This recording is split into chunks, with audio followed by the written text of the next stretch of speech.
podkastu Gradimo zgodbe, kjer z vrha Ljubljane pripovedujemo zgodbe, ki so oblikovale preteklost, zaznamujejo sedanjost in navdihujejo prihodnost. Z vami smo z Ljubljanskega gradu, stičišča zgodovine, kulture in sodobnega utripa mesta. Marko, zdravo. Živja. Kako si? Si v redu? V redu. Ja. Že kar nekaj let sva torej sodelavca, oba sva zgodovinarja, zato mogoče ni naključje, da bova pač prvi podcast začela pri temeljih, tokrat zgodovinskih. Lahko prosim na kratko poveš, kakšne vloge ima naš grad skozi svojo burno zgodovino, da bi naši poslušalci lažje razumeli, zakaj je danes njegova vloga takšna, kot je, da razrešiva mogoče tisto večno vprašanje turistov, pa mogoče tudi kakšnega domačina, zakaj grad nima ohranjenih razkošno opremljenih dvoran, pohištva in podobno kot kakšen Schönbrunn.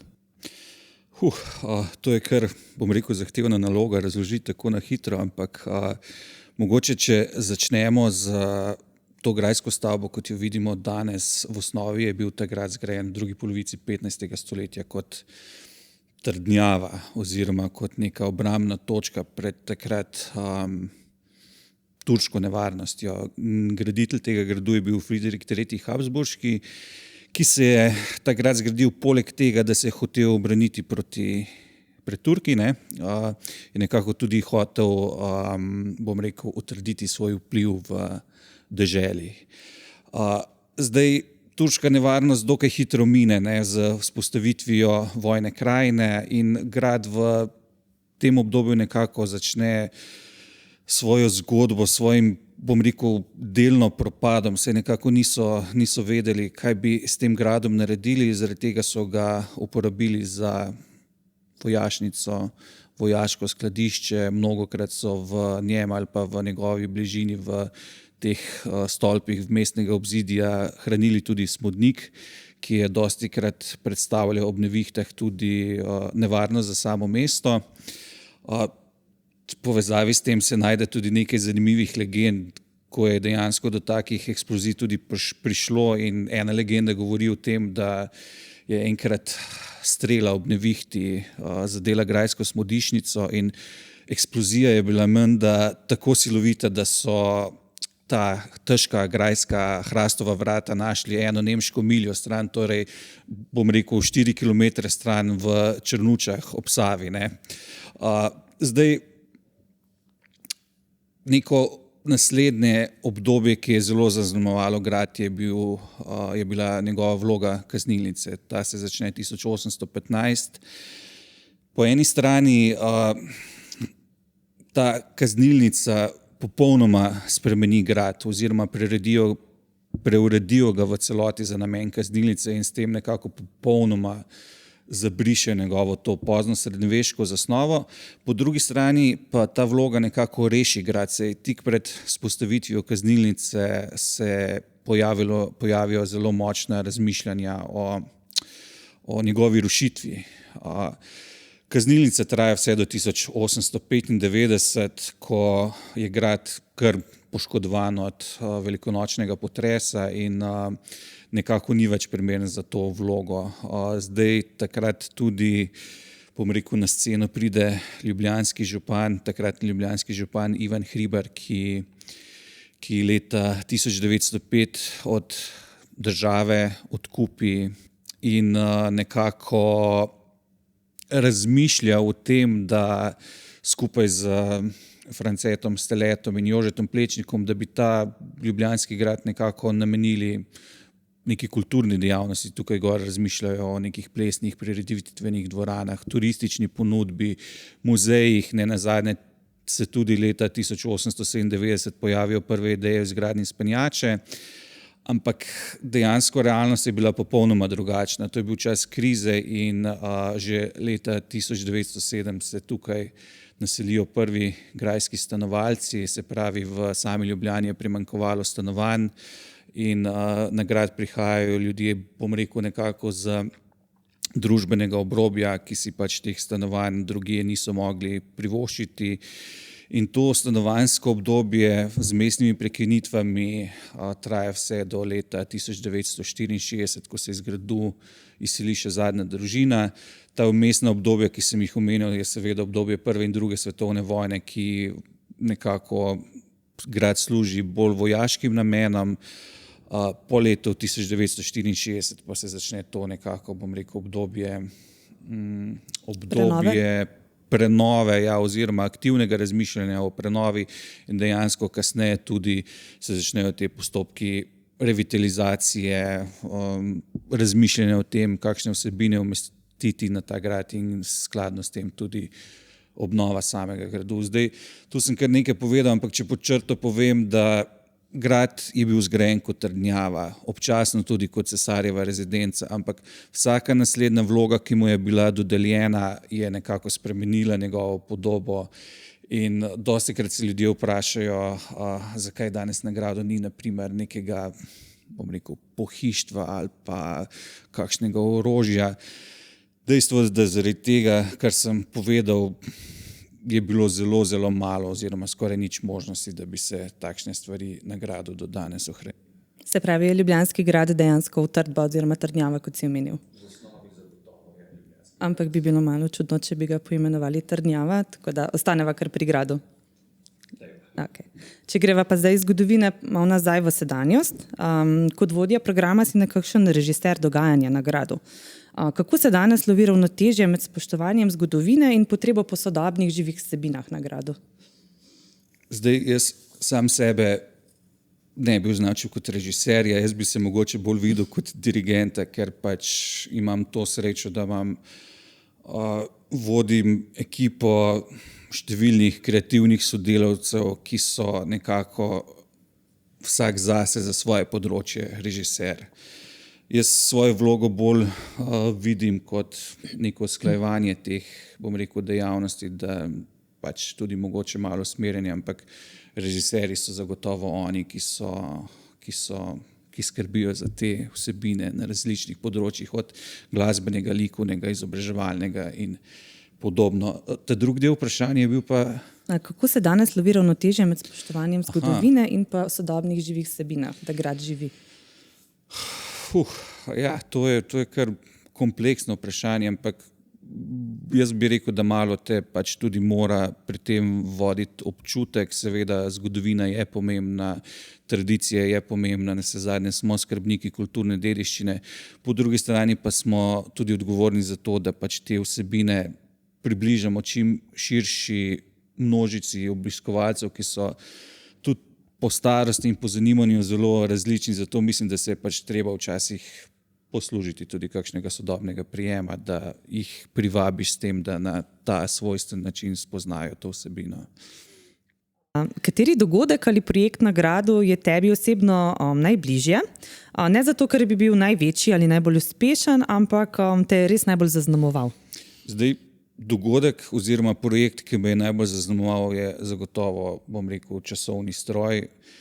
Predvsem zaradi tega, ker je že, mislim, da skoraj 11 let od tega oziroma več kot 11 let od tega, kar smo ga začeli snovati. Tu bi moram poudariti, da je to predvsem zasluga entuziazma sodelavca Matjaža, ki je začel s to idejo in bil tudi gonilna sila tega projekta, in mislim, da nam je skupaj pač uspel en res lep projekt. Zaznamoval me je pa zaradi tega, ker je pač na podlagi tega časovnega stroja v kasnejših letih na gradu nastalo veliko število drugih projektov. Če povem recimo samo, grajski strip je nastal nekako iz tega scenarija, nenazadnje iz tega je bil tudi narejen kulinarični časovni stroj, ki je dobil nagrado Sejalec. Tako da bi rekel, ta projekt me je najbolj zaznamoval. Zdaj, tisti, ki mi je bil pa v preteklosti najbolj pri srcu, je bil pa zagotovo priprava te stalne, sicer mini razstave Grajsko orožje v Erasmovem stolpu.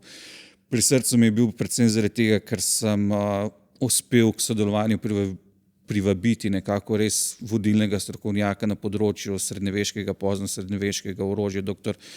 Tomaža Lazarja, ter na drugi strani zaradi tega, ker smo pač na grad s tem umestili neko vsebino, ki pojasnjuje to prvobitno grajsko vlogo, kot sva že prej govorila. Kot sva prej govorila, tisto malenkost, kar nam manjka, kar si obiskovalci želijo.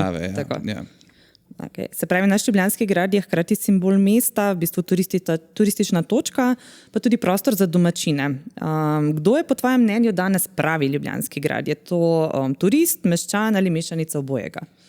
Jaz mislim, da zagotovo mešanica obojega, ker nekako grad, ki mu dostikrat rečemo tudi krona nad mestom, je nekako simbol Ljubljane in skrbimo za to, da nanj z različnimi vsebinami privabljamo predvsem meščane in, bom rekel, prebivalce iz njegove okolice, seveda tudi širše Slovenije. S tem nekako, bom rekel, spodbujamo to zavedanje, kaj grad za samo mesto pomeni, po drugi strani pa številni obiskovalci, ki iz tujine pridejo na grad, nekako tudi z samim obiskom na eni strani nosijo pač ta glas o Ljubljani, o Ljubljanskem gradu po svetu, po drugi strani pa z spoznavanjem vsebin na Ljubljanskem gradu nekako tudi dobijo namige, kaj drugega oziroma še kaj drugega si lahko ogledajo v samem mestu ali pa v sami državi. Z vidika ohranjanja kulturne dediščine, kako vidiš grad v prihodnje, čez 10-20 let? To je dokaj težko vprašanje, ampak bi rekel, da čez 10-20 let vidim oziroma upam, da bo grad še naprej tako živahen v smislu dogajanja, raznolik v smislu nekih vsebin in raznolik tudi z vidika obiskovalcev. Predvsem pa si želim, da bi bil grad čez 1 ali 2 desetletji še vedno tako, bom rekel, dobro vzdrževan, kot nam to uspeva danes, da bi bili obnovljeni še in prezentirani tudi še tisti majhni skriti kotički, ki danes mogoče še niso, ampak tudi taki dajo čar obisku in sami grajski stavbi. Se pravi, da grad še vedno ostane prostor tako za turiste, kot tudi za domačine, ker recimo radi pridejo na grad na sprehod, pa na kakšno kavico mogoče. Ali pa na raziskovanje njegovih drobnih skrivnosti. Ali pa tudi to je. Kaj te pri vodenju programa še vedno najbolj preseneti, kljub vsem izkušnjam? Rekel bi, da predvsem ljudje, predvsem te številne ideje, s katerimi se srečujemo in te ideje, ki nekako omogočijo, da se določen projekt, določen dogodek uresniči, hkrati pa včasih tudi ideje teh ljudi, nek načrtovan projekt povsem, bom rekel, spremenijo v drugo smer, ampak ne v slabem smislu. Omenila sem že, da si zgodovinar po izobrazbi, zasedaš pa tudi delovno mesto pomočnika direktorice za področje poslovanja in kulturno-umetniškega programa. Katero od teh dveh področij ti je bližje? Težko bi rekel, da mi je katero od teh področij bliže, to je predvsem odvisno od dneva, če se kakšen dan ukvarjam recimo s kakšnimi, bom rekel, posebej zahtevnimi birokratskimi nalogami, mi je seveda področje zgodovine bliže, po drugi strani pa tudi to delovno mesto, ki ga zasedam, ki ga upravljam, ima nekako svoje čare, predvsem ni nikoli dolg čas v teh svojih 15 letih, odkar delam na gradu, sem spoznal že res veliko ljudi, se, bom rekel, nekako povezal s številnimi sodelavci pri različnih projektih in pač to je tisto, kar na koncu šteje, da si nekako osebno izpopolnjen. Se pravi, različni projekti prinašajo v bistvu različne izzive na delovno mesto? Različne izzive, vsekakor, predvsem pa tudi številne različne izkušnje in številna različna znanja, nova znanja predvsem. Kaj pa, če bi lahko grad opisal kot osebo? Kakšen značaj bi imel? Bi bil to recimo strogi varuh zgodovine, kakšen bojem, vizionar ali mogoče kaj povsem drugega? Kako bi ti grad opisal? Glede na moj, bom rekel, bolj tradicionalen karakter oziroma način razmišljanja, bi rekel, da jaz vidim bolj grad kot nek varuh, če bi bil to v preteklosti varuh pred Turki, naj bo danes varuh kulturne dediščine, varuh zgodovine. Po drugi strani bi mi vseeno dal še, bom rekel, kanček neke hudomušnosti, humorja, da vsekakor, da je sposoben kot nek varuh ljudi spustiti k sebi in mu nekako razložiti svoje skrivnosti, svoje preteklosti in zgodbe, ki ga povezujejo. Okay, zadeva zdaj za konec, pa še en hitri grajski kviz. Si za? Seveda. No, deva. Evo, prvo vprašanje. Se spomniš, kdaj si prvič obiskal Ljubljanski grad? Spomnim, to je bilo v času študentskih let. Obiskal sem pa področje današnje Bastije. Tega bo že po moje kakšnih, bom rekel, 20 let nazaj. Obiskal sem ga pa zaradi tega, ker zanimivo, prav tako kot te dni je tudi takrat na območju Bastije so potekala arheološka raziskavanja in moji prijatelji iz študentskega naselja so opravili študentsko delo v sklopu teh arheoloških izkopavanj in sem jih pač en dan prišel obiskati. Spomnim se tudi, ko sem, bom rekel, prvič stopil na grajsko dvorišče, lahko povem, da je bilo to junija 2010. V bistvu takrat sem imel termin uvajanja za delo na študentsko delo na razstavi Slovenska zgodovina, ki se je nekaj dni kasneje odpirala. Spomnim se pa tudi tega zaradi tega, ker je bila prav takrat tekma na svetovnem prvenstvu Slovenija-ZDA.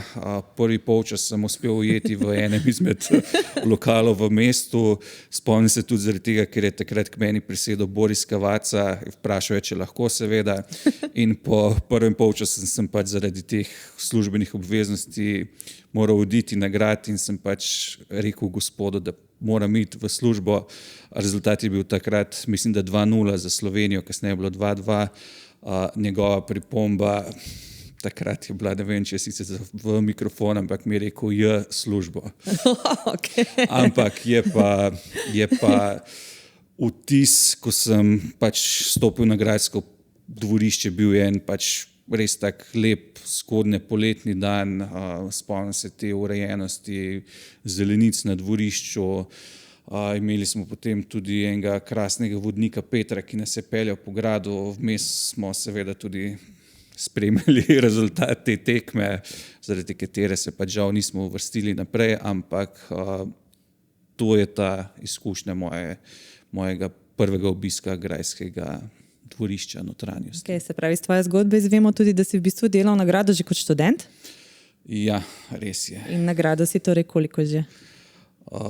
Mislim, da junija bo 16 let. Wow, to je pa že kar dolga doba. Ja, poznaš grad. Nekaj pa je že, ja. Če torej toliko dobro poznaš grad, kateri kotiček na gradu ti je trenutno najbolj všeč in zakaj? Mogoče kakšen skrit kotiček, ki ga obiskovalci ne poznajo? Teh skritih kotičkov je kar nekaj. Zdaj, mogoče nek tak najbolj skrivnosten, tudi nedostopen je ta skrivni izhod, ki vodi od grajskega dvorišča pred trokotnim stolpom v sam obrambni jarek. Zdaj en tak, bom rekel, tudi zelo meni ljub prostor na gradu je grajska kapela, ki sebi združuje neko, bom rekel, ne versko noto, ampak tako mistično noto, hkrati pa za svojimi poslikavami deželnih glavarjev kaže na neko to bogato zgodovino in preteklost. Je pa to ena taka posebnost, ne, v grajski kapeli? Ja, seveda, to je pač posebnost, mislim, da celo v evropskem merilu, da je pač en tak sakralen objekt poslikan za posvetno vsebino. Če se pa nekako, če se malo razširva ta izbor na grajsko okolico, so mi pa zagotovo zelo ljube grajske šance, mogoče nekak zgodnji spomladanski dan ali pa jesenski dan, ko je narava res lepa in imajo te šance svoj čar, ker človek res najde svoj mir in prostor za razmislek. Se pravi, krasna narava sredi mesta. Tako je. Okay. Še zadnje vprašanje, grad po dnevi ali grad po noči? Mogoče oboje. Grad po dnevi, ko je pač, bom rekel, živahen, ko živi nek vrvež različnih ljudi, različnih dejavnosti. Po noči ima pa tudi vsekakor, oziroma zvečer ima vsekakor svoj čar, če ga obiščemo z namenom kakšnega dogodka, razstave, koncerta, druženja. Hvala, Marko, da si bil danes z nami, in hvala tudi vam, da ste z nami gradili današnjo zgodbo. Spremljajte nas tudi v prihodnje iz Ljubljanskega gradu, kjer vsaka zgodba pušča svoj odtis.